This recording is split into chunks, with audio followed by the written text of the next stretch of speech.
Hello everybody, welcome back to another video on the Traxion channel and the next installment of our ACC track guide series. Today the circuit of choice is the Misano World Circuit Marco Simoncelli. This is maybe another track that will be new to many racing fans, specifically for fans of four wheels. Personally, I hadn't been around Misano since the 2010 World Superbike game until Assetto Corsa Competizione came along. I wasn't expecting it to be one of the best driver circuits, but I ended up being pleasantly surprised. The track has a nice mixture of high and low speed corners, challenging sections that can really test you, but also a lot of really enjoyable, satisfying corners. There are a few quirks to this place that might not be apparent on first glance, but can massively drop your lap time, so this video is well worth watching if you're struggling to win races around here. For this edition, we have gone with the popular Nissan GTR.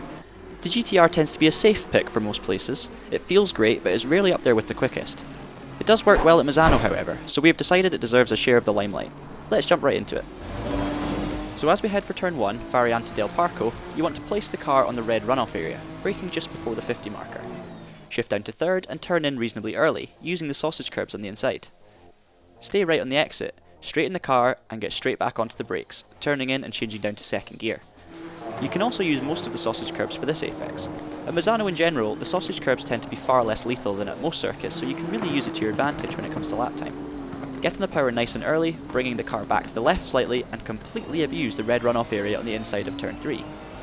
As long as you keep two wheels on the circuit, it will be legal, and this will make it much easier to get through here flat out. Heading into Curva Del Rio, start braking on the curb at the end of the red runoff area, shifting to second. Turn in and use lots of curb on the inside. You can ease back on the power slightly as you hit the apex, opening up the steering and letting the car run out to the curb on the left. This will really help you with turns 5 and 6, which are absolutely crucial for both lap time and overtaking opportunities. Once you've let the car run out wide, steer hard and absolutely smash the inside curb and runoff area. This will keep you to the right and give you the optimal line through turn 6. As you touch the entry curb on the right, you need to change direction quickly, grabbing third gear as you do so. This will allow you to cut the left-hander as much as possible and keep the power on throughout, modulating slightly if it's required. If you get your line and speed right, you should naturally find yourself using the perfect amount of red and white exit curb. But if your line is slightly off, you will find yourself understeering onto those black and yellow sausage curbs, which will launch the car and cost you big lap time. If you manage to hook up that whole section, you will be amazed at how much lap time can actually be gained. Use the back straight to catch your breath and keep the car over to the right for turn 8. You want to get fully onto the curb and start braking at the 100 meter marker. Shift down to second and delay your turn in slightly in order to aim for the late apex. Use the inside curbing to pull the car around and get on the power nice and early, utilising the exit curb. Drift back over to the left for Curva Tramonto. Get onto the left hand side curbing to open up your angle on entry. Ignore the apex of the right hand kink and fully prioritise the hairpin. I aim for roughly the middle of the circuit on a hot lap, but there's often more than one way of tackling this corner entry, especially in a race situation where you might have a multicoloured Lamborghini sending one down the inside from 50 metres behind. That was an intense race. Brake in a straightish line just before you pass the apex of the kink. Change down to second, and as you get closer to the hairpin, increase your steering lock and roll off the brake to get the car turned in. It's crucial through here to get your car fully over the inside curb, as there's tons of grip here on ACC that can't be found if you're slightly wider. The first time I abused the curb, I was absolutely shocked at how much lap time could be gained from it. This also allows you to get on the power nice and early, running out and using the exit curb as usual to maximise the long run down to turns 11 and 12. 11 is easy flat out, so cut the corner as much as possible to shorten the lap. Get back to the left and prepare for the much more technical turns 12 and 13. It's hugely important here to stay wide. Avoid the temptation to take the apex like you did in the previous corner and stay towards the left, aiming to be on the outside and straighten the car for the braking zone into 13. Trust me when I say most people make this mistake at first, because cutting it looks like the naturally obvious thing to do. I can guarantee you that this will gain you lap time and consistency. As soon as you straighten the car up next to the curb, start braking, change down 2 gears and attack the curb on the apex, getting fully over it if you can. Use all of the red runoff area on the exit, and brake just before the white line that marks the 50 meter point in line with the board on the left. Change down to second, and increase your steering as you get into the corner, to aim for another late apex. Use the inside curbing to catch the tyres and pull the car round on the throttle, giving you a nice tight line on the exit. Get yourself back over to the right, and not long after you get alongside the green runoff area on the right, touch the brakes and get turned in for 15. This corner comes at you quicker than you might expect, and turning in at the right point takes a bit of practice. You can use a little bit of the sausage curbs in some cars, but in others you have to go round them. Get on the power again nice and early using the exit runoff area. Curva Misano is all about carrying the speed and using the banking to your advantage. Brake just before the 50 board and turn in early, using loads of the inside curb. Get the power on super early as the camber will hold you in, and you will naturally run out wide and use the exit curb. Just be careful for those sausage curbs on the edge. Some cars will actually ride them without you even noticing, others will be unsettled, so feel free to experiment with it. And that concludes our lap of the Misano World Circuit Marco Simoncelli.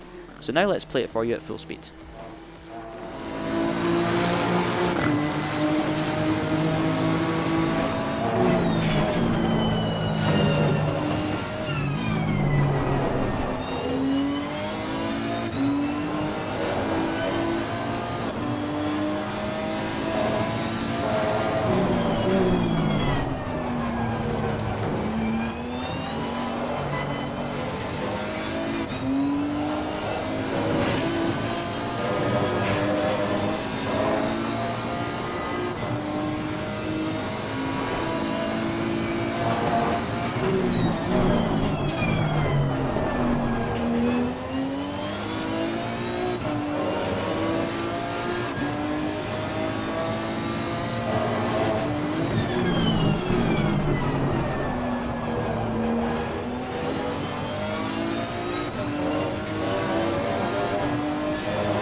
Here is the lap time I set in this video, plus a couple of other reference lap times.